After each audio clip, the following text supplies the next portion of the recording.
Okay. Hello, everyone, and welcome back to today's session organized by VODAN Africa and Asia. My name is Putu Hadi, and our focus today for this meeting is to discuss as always, update on VODAN Africa and Asia, and also fair special journal update. And as always, try to keep our mic muted during presentation to prevent background noises. If you have any question while the presentation is going on, you can raise your hand, or you can type them into chat box. And before I'm hand over to Professor Miriam, so Dr. Jeremiah from Tanzania is here. So before I hand over to Professor Miriam, so I will let Dr. Jeremiah introduce himself. Please go ahead, Dr. Jeremiah. You can introduce yourself.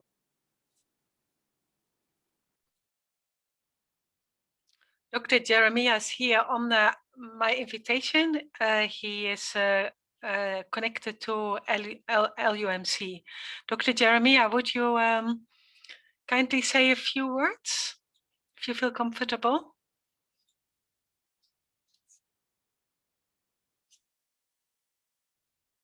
Maybe he doesn't hear, I don't know, Putu.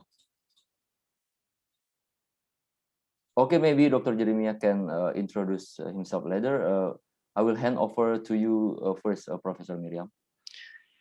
To me or to Francesca? Francesca? Sorry. Okay, oh, there's. Oh yeah, okay. Dr. Yeah. Jeremiah is. Dr. Jeremiah? Online.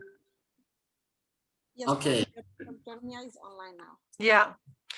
I was Okay. just saying, yeah, that you are here on my invitation and that you are connected to LUMC, and we're very happy to have you and welcome you here. And it would be nice if you could introduce yourself.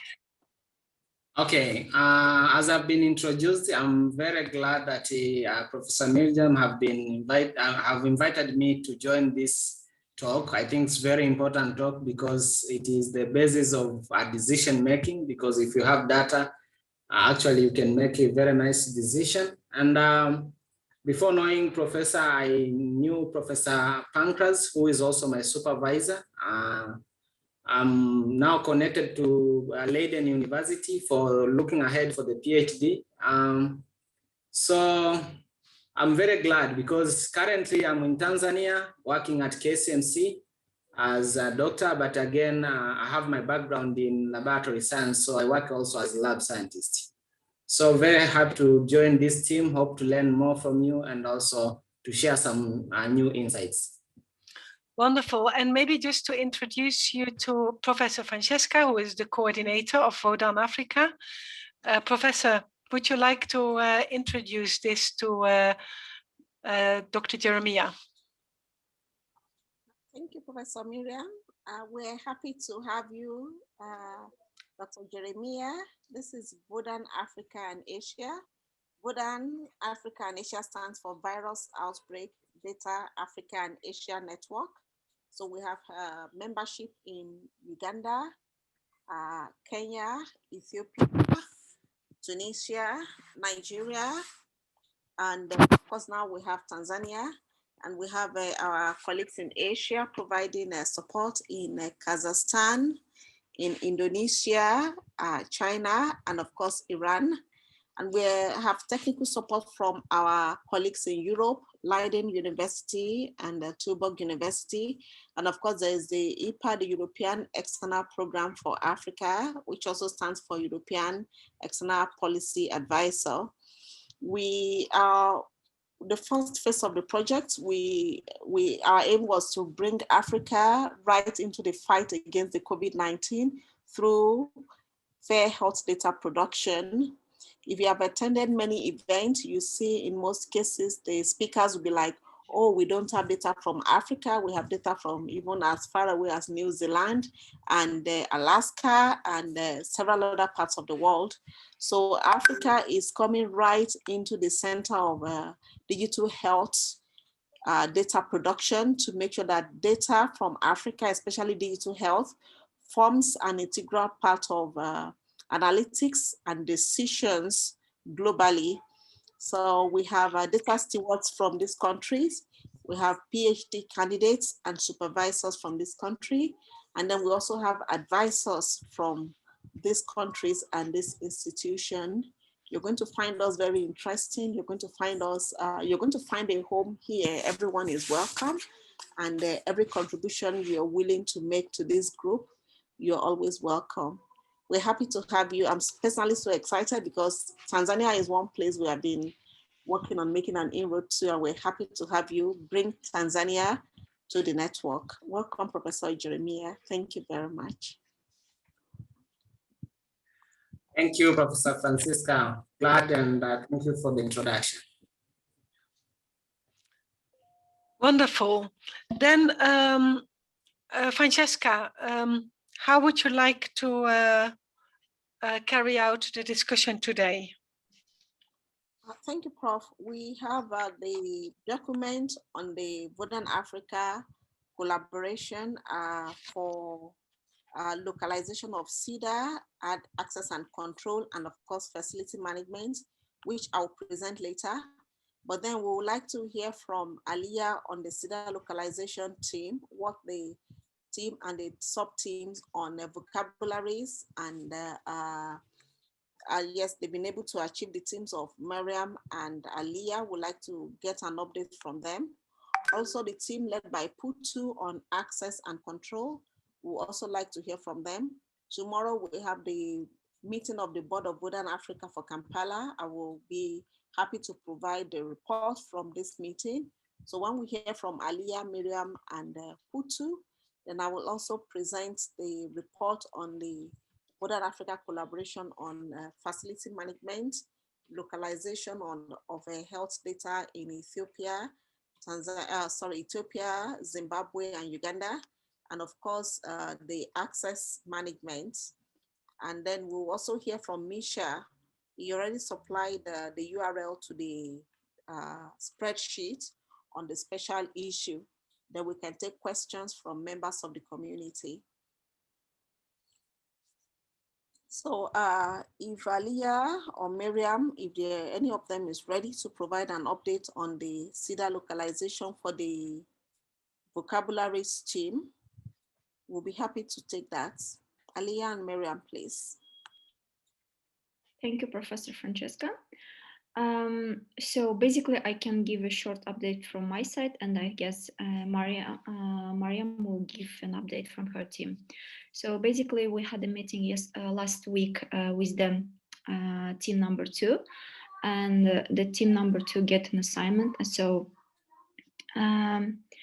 members of the team have done their assignment. So yesterday we discussed that, and yeah, so, and also we, yesterday when we had a meeting, so there was a suggestion from Mariam, I guess, to make a joint meeting for team number 2 and team number 3, since it's like the activities are the same. So, so team number 3 can also follow up and be on the same line. So that's an update from the vocabulary creation. I don't know if Mariam has anything to add on that. Yes, so I can just give a short update from team number 1. So our aim is to get access to all the different templates within the different countries. And during my discussion with William, he mentioned that there's issues with accessing the different forms because there's need to seek for permission from the Ministry of Health. So we were thinking of, because you can actually access the DHIS too, so we were thinking of having a meeting, and then he could share his screen, and then maybe we could take snapshots, but without the data, of course, but just the fields that are collected. And then with Ethiopia, manage to get access to one weekly report.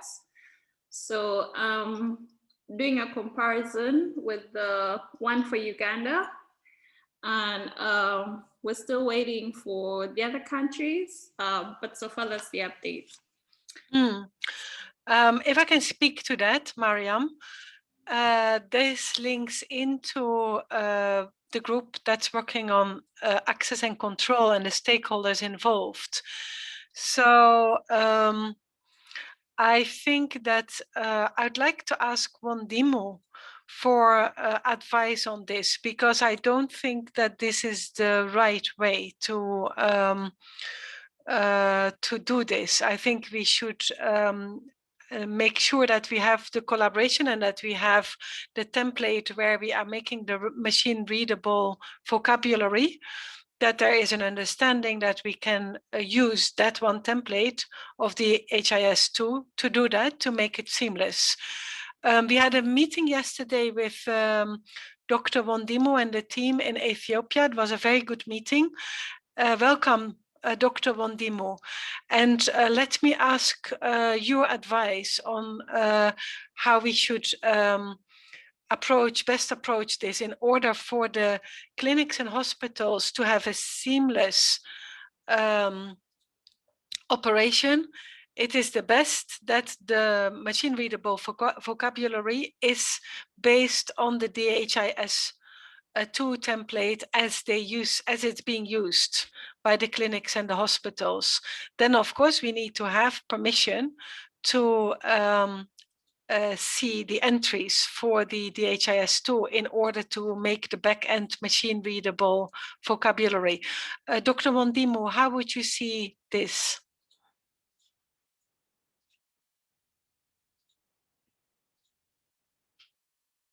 Dr. Wandimo?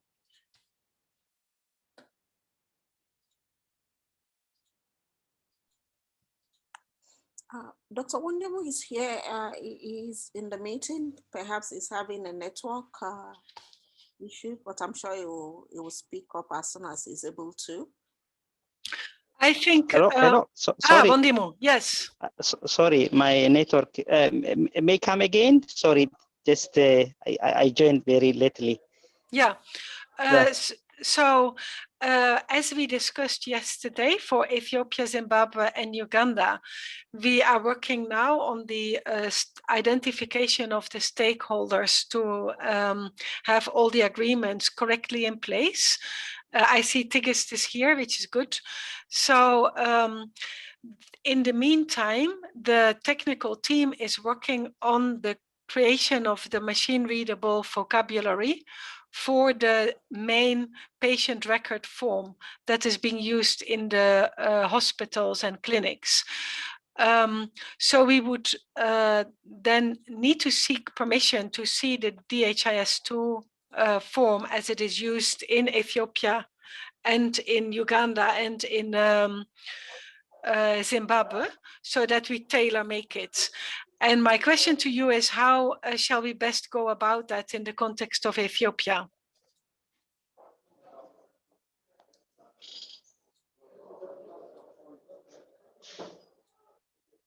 Dr. Wandimo, did you hear me?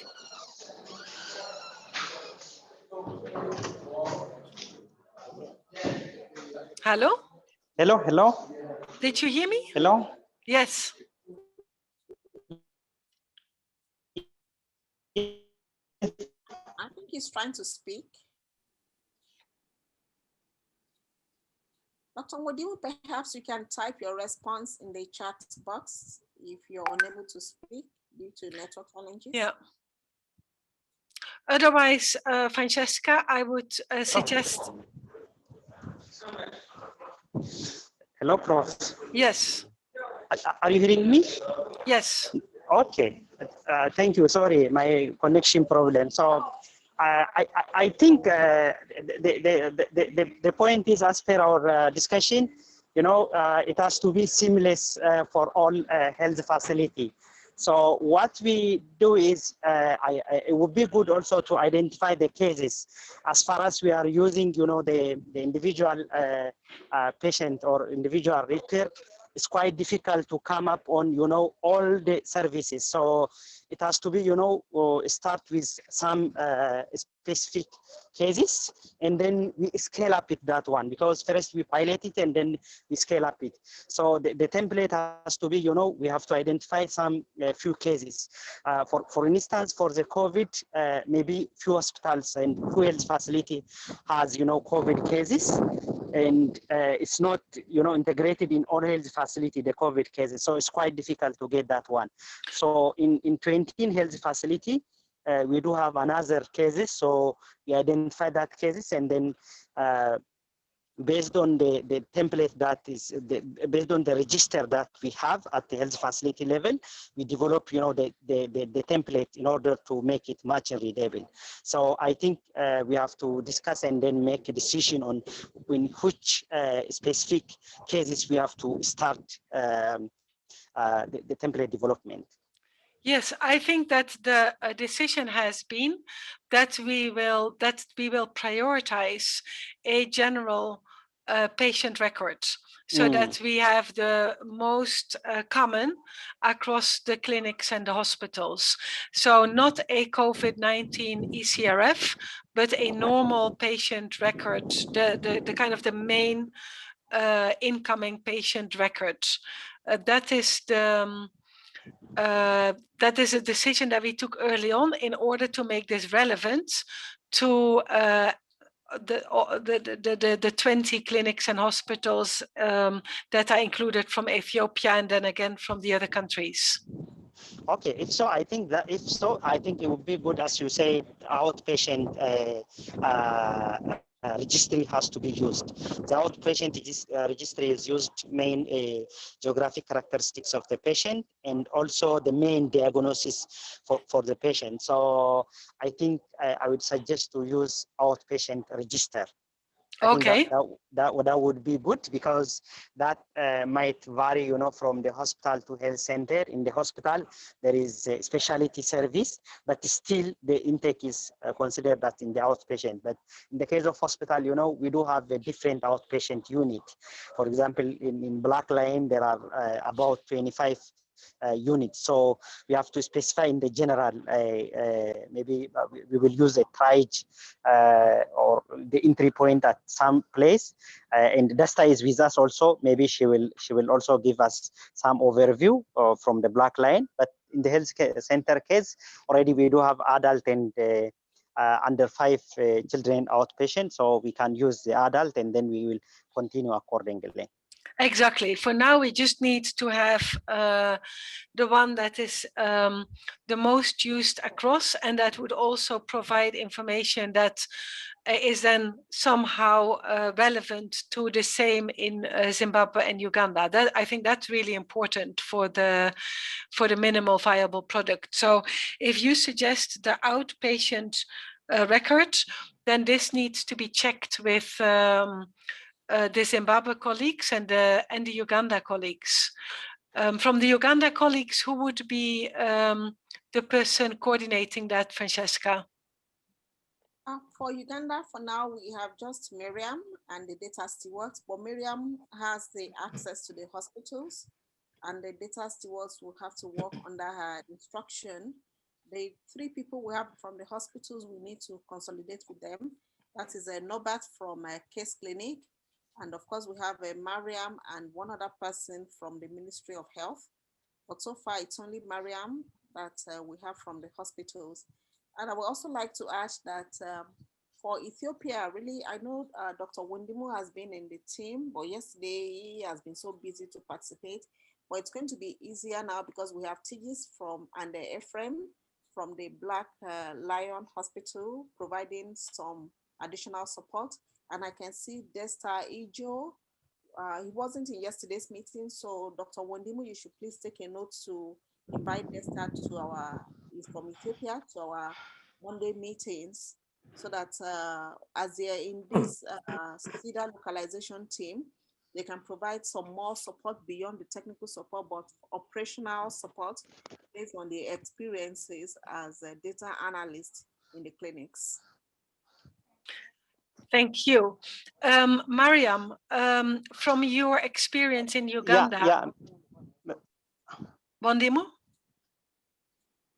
Maybe, Prof, just to add, the using of outpatient data is very important. It tells us, the burden of disease for the country, because, if we focus on specific cases, then we might not get, full picture of the country. So if we start using the outpatient, yes, we know the load is high because, the outpatient follow-up is very huge. But at the same time, it will give us, an opportunity to see different type of cases in the country, specific cases. So I think it would be good to rely on the outpatient register. Thank you, Dr. Wandimo. That is a good argument. Let me ask now, maybe first Dr. Van Stam, if he shares that in terms of his understanding of the situation in Zimbabwe. Dr. Van Stam?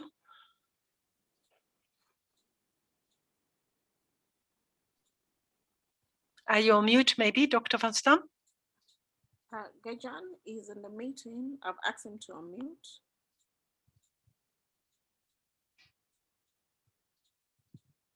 Dr. Van Stam?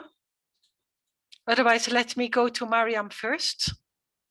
Mariam, how do you see the proposal of Dr. Wandimo?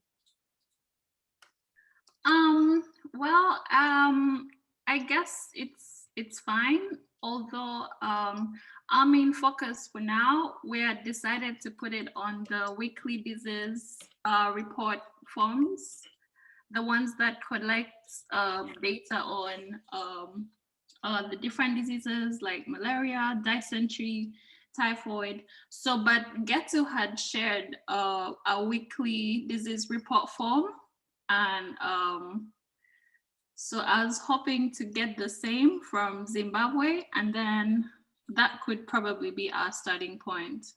But the disadvantage of having a weekly report is that if you have Dr. Wandimo? Maybe that one is work for the health center, but it might not work for the hospital. This weekly, I think what the Getu suggested is from the surveillance perspective, but that might not be, the getting some cases might be very limited. For instance, the weekly outbreak, the surveillance diseases depend on the place and situation. So it's quite difficult to get, sufficient number of cases. Maybe it take, just simply we collect the data like 0 report every time. It's less likely. So I think it would be good to focus on the outpatient. Also, maybe we can discuss that in detail. Yeah, we can discuss it in detail. We can leave a group to it. But Mariam, also another reason is that in the MVP, when we do the MVP, one of the great things is that you really get this dashboard where you have real-time data on the basis of which the hospital can manage and take decisions. So if we have a rolling, changing input of data, that will show more relevance for the MVP. So I think I'm also more attracted to the outpatient records if I think about it.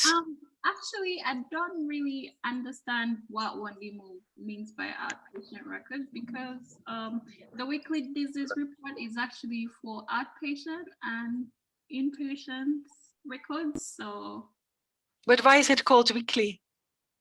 Because the data is collected on a weekly basis. But it can also be collected on a daily basis.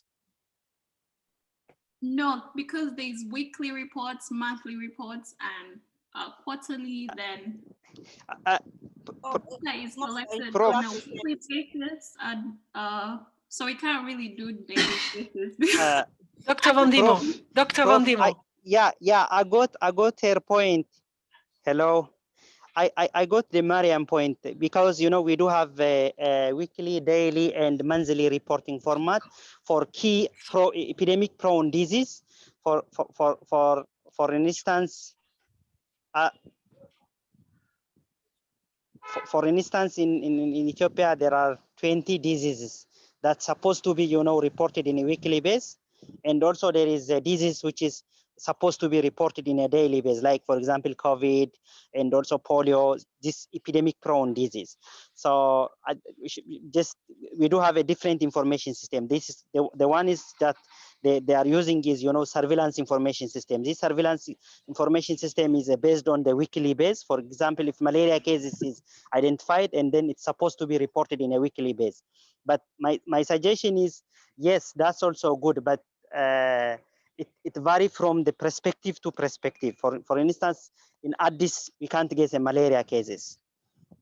And even in some region, it might take long time to get some cases if the intervention is very intensive.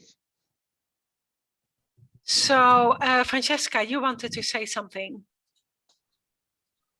Yes, Prof. Sorry, Beth sent his apologies, by the way. I just got his email that he's not able to make the meeting. Yes, I was going to say that I was going to ask Miriam if the weekly reports contains individual patient records, or it's just an overall report of the facility, because we're interested in the individual patient records so that we can actually make conclusions. In addition to, of course, we want the metadata on the clinics, but we also need metadata on patient individual health reports or health records, even though they have to be anonymized. That was a question I wanted to ask Miriam.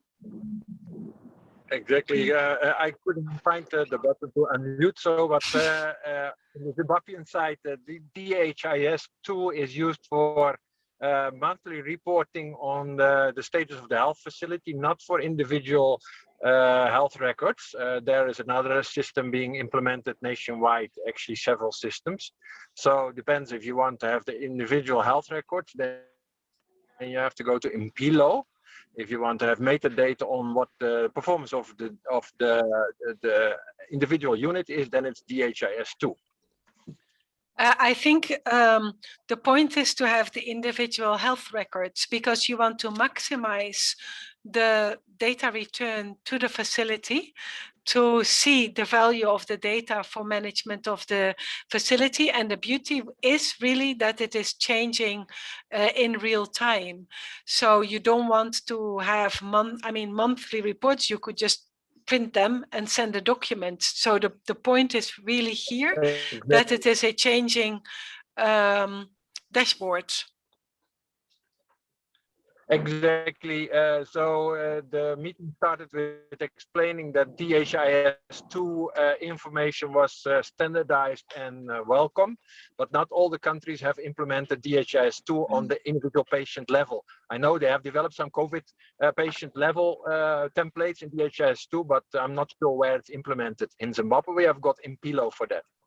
But it is not just to have the COVID-19 data, it is the ordinary patient records. We are not just doing the COVID special forms, because we have now, from the experience that we had in the proof of concept, is that it really reduces the number of patients to be included. And for some clinics, it's not even relevant because they don't have COVID-19 patients. For us, the minimal viable product is about showing the value of the data to the health facilities.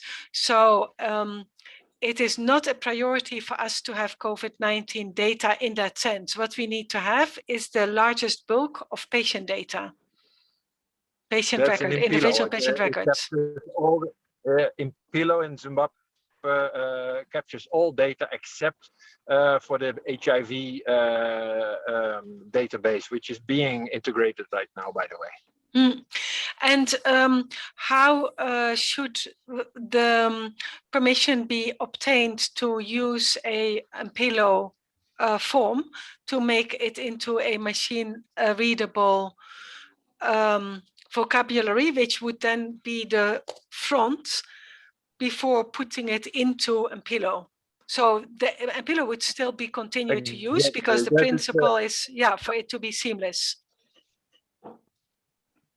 Yes, that's a new team who was just empowered early this year. So I guess Kunde Kwashi has to start interfacing with that team, and they have standard procedures. I think a copy was sent in the end of January to you and Kudakwashi, so the forms are there. Oh, okay, he has the forms. We have the forms. Okay, that is great. And then he needs to, of course, be in touch with them so that they understand what's happening. Exactly, that's Dr. Gongora, and that's in the email at the end of January. It contains all that. Thank you. That is very clear. So for Zimbabwe, I think this is clear. For Ethiopia, Vondimu, what will be the next steps on this issue? Dr. Vondimu.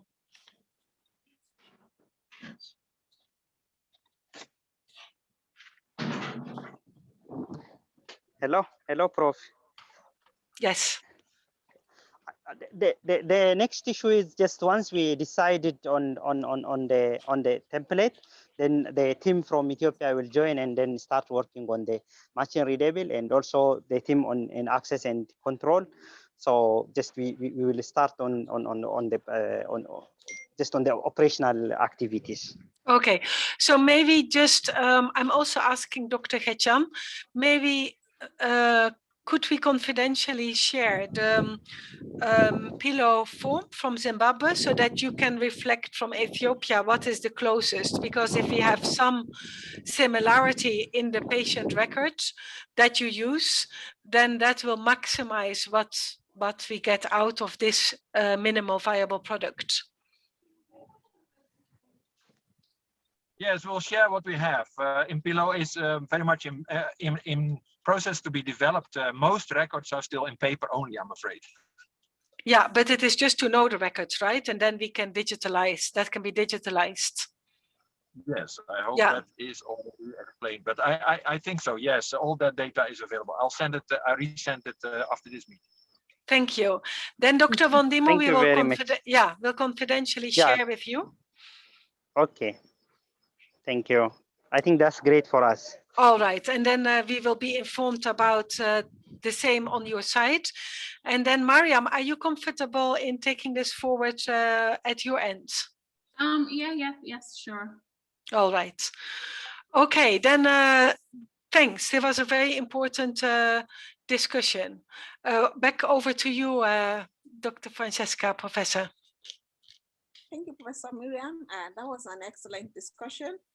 Aliyah would like to share some discussion on the CEDAR localization. Aliyah, if you're ready, she would like to share her screen and yes, look for some discussions. Yes, please, Aliyah. Yes, so let me share the screen, just a moment.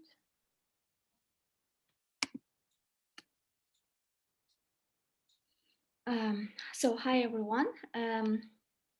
So yesterday I presented this very short summary from the meeting that was last week with John, where Samson and Getu presented their requirements and had a discussion on the architecture and specifically on CEDAR embeddable editor and also the CEDAR system. So actually the main thing is there to point that there is some difference between CEDAR system and the embeddable editor.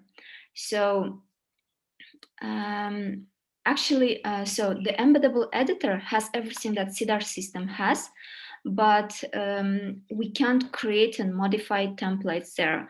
Actually, we can modify templates, but it requires like the manual work and then some technical background.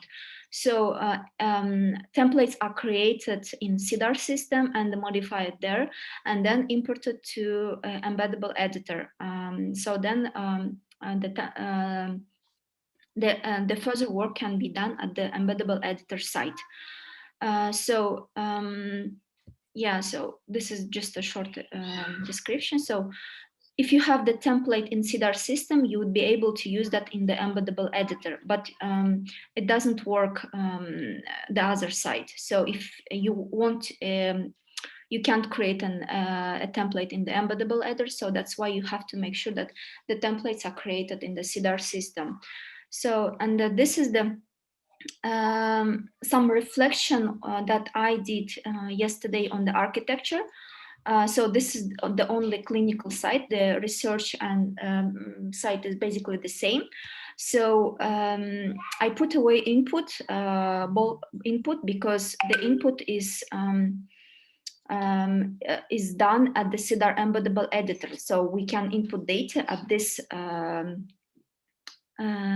point. So, but before that, we create templates in CEDAR system and then import to the CEDAR embeddable editor. So CEDAR embeddable editor is the application that is installed in clinics and requires some technical background, right? So then everything is the same. And then the bulk input is, I put it over here because it pulls data from DHIS data repository to repositories in residence. So it's actually, how to say, the standalone application or script, which is not related to CEDAR embeddable editor or input data, what was the previously. And then I put this arrow. It means that any data that is stored in data repositories in residence can be pulled and can be seen in the CEDAR embeddable editor itself. That is basically it. That I made the short reflection on the last week's discussion. So yeah. So if you have any questions or maybe suggestions, please go ahead. Well, what I now understand from the discussion that we just had is that the DHS data repository here is not the only one, but we should include, for instance, for Zimbabwe, Mpelo or Mpilo. Yeah, yeah. Maybe also we could also include, in this case, not only DHS data repository, but also can be any data that is stored in mobile applications or wherever. So like data entry, different data is uploaded through bulk input to repositories in residence. So we have to clarify this one. So what kind of also inputs we have here, like. But I don't understand your loop from DHIS to bulk input to metadata, because from DHIS the data go away. We don't get any data back. The bulk input is at the inputs within the machine readable metadata. So I don't understand this part of the discussion. Actually, I think this arrow is a mistake, sorry, because I only did this blue arrow, so it was... The black arrow is what we had originally, saying that from the embeddable editor and then creating the metadata for both the clinic and of course the data, and then into the repository in residence where the analytics can be made.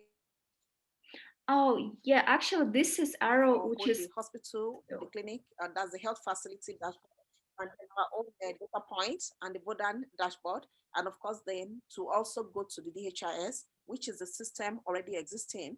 But I was thinking that perhaps the blue arrow for Aliyah is saying that, okay, if there are data already existing in the DHIS, we also need to verify those data. And that is why we have the blue arrow from the DHIS going to the bulk input and then coming back into creating the metadata. But that is not what we have said we would do.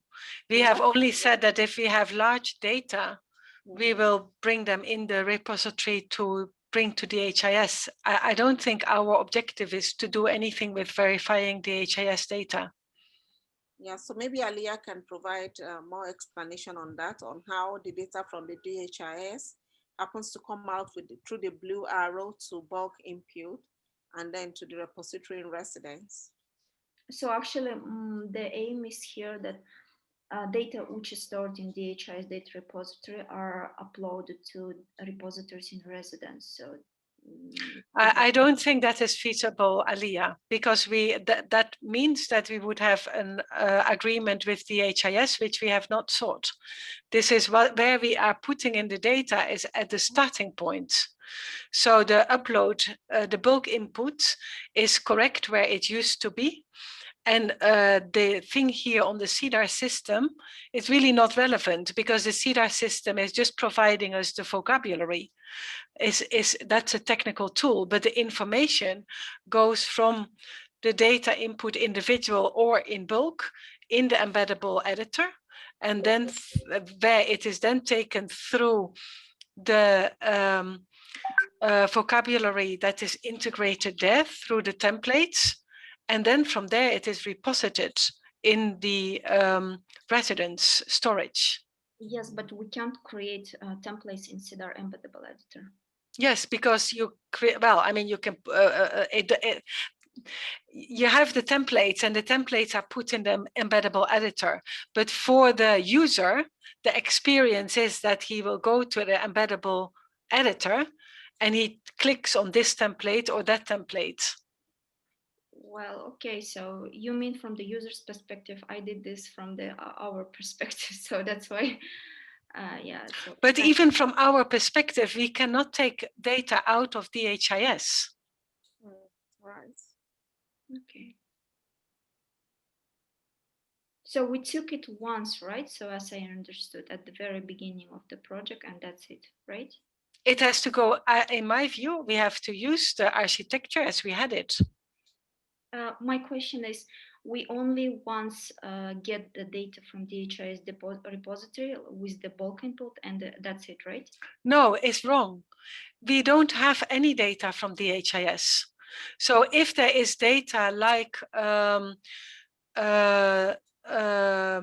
Von Diemen was saying, if we have large data that have already been put on the outpatients records and we want to verify them, we can bulk input them in the embeddable editor through the available templates. And then what the architectural team needs to make sure is that then the data that are produced there, that they are reposited in the right domain in residence. That is, I think, what the architectural team needs to do. But there is no output from DHIS. Okay. And so from the repository in residence, then the dashboard is created within the health facility, directly from the verified data. I guess Aliyah was looking at data that is already before our project in the DHIS, right, Aliyah? Yeah. Okay. So I guess we cannot. We're going to base our starting point on when we started and not what has happened before our own intervention, if we may call it intervention. Yeah, no, I got it. Okay. Dr. Wondimo, perhaps you have something to say, or Dr. Van San, since you both have been involved in the health data management in Zimbabwe and Ethiopia. Is Dr. Wondimo still here?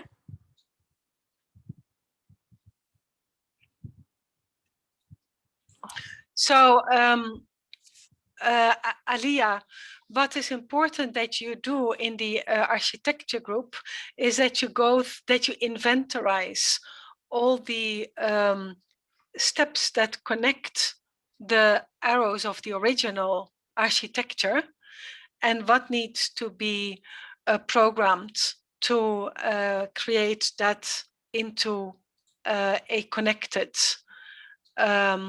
configuration.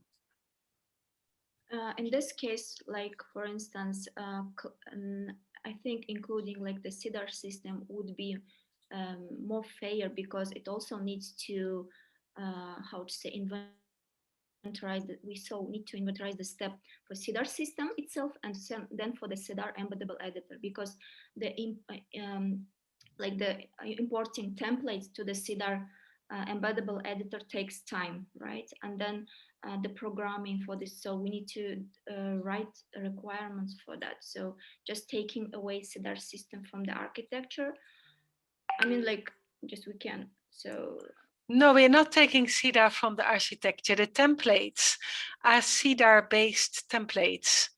So we should have the templates as we discussed at the beginning of this meeting. We should have these templates hopefully in 2 weeks' time or something like that. I hope that that is possible. At least the template of the outpatient records. One is enough, and then one about the facility. That's enough for this stage. And then the data can be produced within the embeddable editor where these templates are placed. So the teams that are working now on the templates, they are producing the machine readable vocabulary to finalize these templates. But then the question from the architectural team that is not there in the embeddable editor is how are the data guided to a repository in residence. Okay. Is that clear, Aliyah? yeah, it's quite clear. And are Gato and Samson working on that? Because I think that was the purpose of the instruction from John. So they just sent me in a short summary. So from that point, I hadn't contacted them because they have no internet connection right now, I guess. Yeah, Gato and Samson are doing that because Samson, the last email I got from him, which he summarized the meeting with John and then what they're doing. He actually mentioned that in the email, but now they have gone to Mekele. So when they come back in 2 weeks' time, I personally will expect that we'll receive their output based on that. That was my discussion with Samson. Yeah, that's what I also think, that I agreed with them and with John. Mm-hmm. So Mariam, do you think that it is feasible to, with the 3 teams working on the templates, to have a first iteration of a template within something like 2 weeks? Yes, that's possible. Good. That's very, very good, because then we can put that in the embeddable editor and then we can start seeing the missing parts. Yeah, that's okay. Well, I think we'll be able to do it within 2 weeks. Yeah. Good, good, good. That is good news. Maybe we should also have a short feedback from Putu on the work of the access and control team. Yes, right. Putu. Yeah, thank you, Professor Miriam. I will update short update from access and control, but I will just a short update. There is no presentation. So the yesterday we have a discussion, and I invited Professor Miriam and Eric to have like a discussion to make distributed knowledge about the stakeholder and to identify stakeholder. But the main point of the yesterday's discussion is the GDPR is the most optimum access and control. But then we should understand the context in each country. So we have a 3 group right now. It's Ethiopia, Uganda, and Zimbabwe. And we should start to understand the role of GDPR first. It's the role is our data controller, data processor, data protection officer, and data supervisor. So this week I will, as always, I will make a summary about that, and I will ask the coordinator of each group to start to understand about each role in GDPR, and after that we will have I will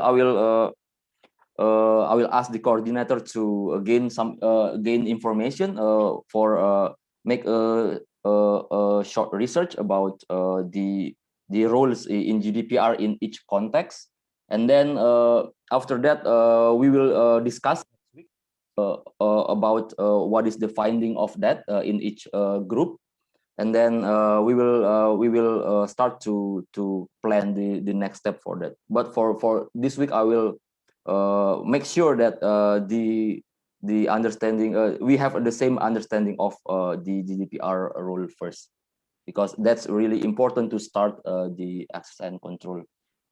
So that means that that means that at all the levels we need to be clear in identifying who is the data controller, who is the data processor, the supervisory authority, and also the data management support if that is there. And we most certainly need these for Uganda, Ethiopia and Zimbabwe. So Ethiopia we have discussed yesterday with Dr. Bondimu. Zimbabwe we are in the process of, but Uganda we haven't really had these discussions. I think we need to make sure that in that data access and control group, Mariam, you are participating in that group, aren't you? Yes, I'm in the group. Cheers. And you are also identifying this together with your team from Uganda, so that this is clear from the ministry level down to the participating hospitals and clinics. Yeah, yes. Good. We're yet to have more sessions with Putu so that we can kind of have a generic flow for all the country teams. So, yes. Yeah. So within this month, we should start having, for at least for the 3 countries, the names of the key people that are in charge of these different aspects, and also make sure that we have their permission and that also their role is clear and clearly written out in the agreement on the project. Yes, that's right. Putu, I'll be happy to share with you the data privacy and data protection agreement that was signed by the partners in the VODAN Africa. We have all the partners have signed that. I'll share with you. And it was produced based on the Uganda privacy and data protection law. And of course, reference was made to the other countries.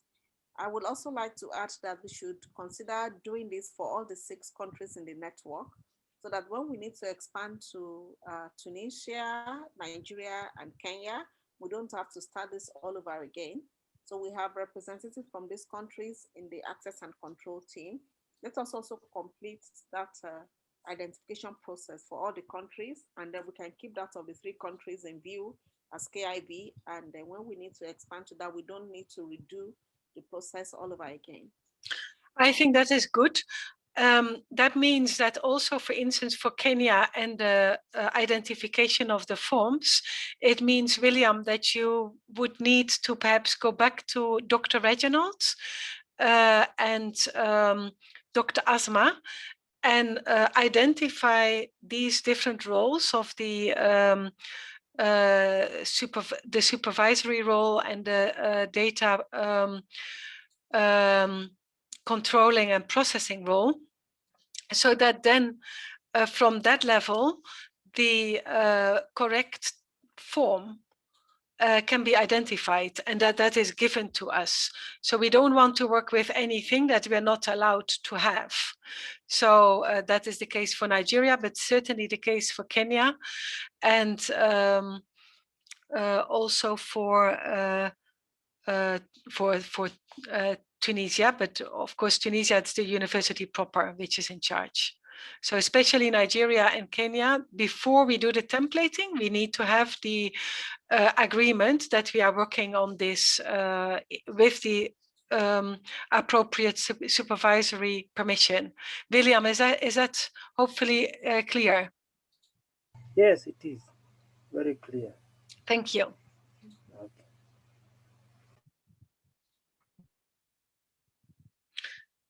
Thank you, Professor Miriam. I think the last point is to call on Misha to provide an update on the special issue. We have just about a minute to the end of the meeting, and Professor Miriam and I have to jump into another meeting, but that's right. Misha, if you quickly provide an update on the special issue articles.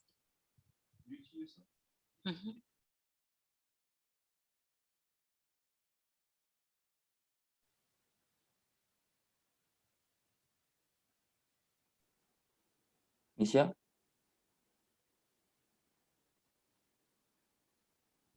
Can everyone hear me? Can anyone hear me? Alia, please could you make Yes. Misha co-host? Now I can hear you, Misha. Okay, fantastic. Can you share my? Can I share my screen again? Sorry, Putu, can you make Misha a co-host so he's able to share? Yes, his yes. screen? Thanks. You can share your screen now, Misha. Go ahead.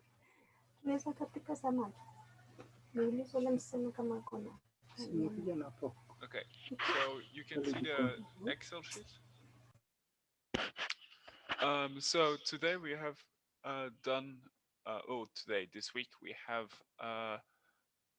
done a fairly good progress. More articles are being sent to Susan, and there are only very few, similar to last week, that actually need to be sent in now. The main issue is that we need time to go over all the different articles, but that's happening slowly, and I expect it to be done by the end of the week, certainly. And then we'll send feedback, we'll send them to Susan, as you know. I don't really have anything else to add. It would be very useful if, for those that haven't sent in the first draft, to provide a date by when they expect to finish it. So by that I mean namely Article 4, 8, 25 and 31. And so that we can, plan it in and start to have a good overview of how far and how fast everything is going. The one question I had was whether anyone has a knowledge of Article 5, which is,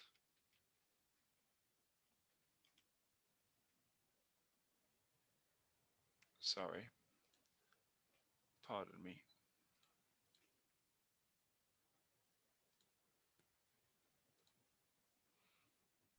I don't have Article 5 listed in the spreadsheet that I have. No, it isn't. That's what I mean. Fair implementation of domains. Whether anyone has any knowledge of whether this article is being worked on, and if so, it would be very good if you can send it to me. What is the title of the article? Are there any questions? What is the title of the Article 5, Misha? The question, the title is Fair Implementation in Geographies and Domains. Okay, I'm not sure if we have, I'm not sure if I've received anything. Perhaps Professor Miriam can say something, but from these authors, no, I'm not sure if anything is being done on this article. Perhaps Professor Miriam or Miriam is here, Mia and Nambobi. I am not sure if I've received or seen anything specifically on this particular article.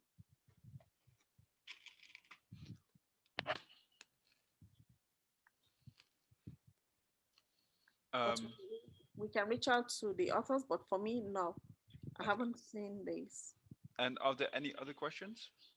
The only thing we have had similar is the work being done by Yi, and of course, for fair implementation in other languages. There's a similar work being done by Yi in Chinese, Japanese, and Arabic, and some other languages. That is a similar thing that came out of our meetings, but on that particular article number 5, no. To the best of my knowledge, no. Okay, I'll reach out to whoever is needed. Any other questions on the form? or the process?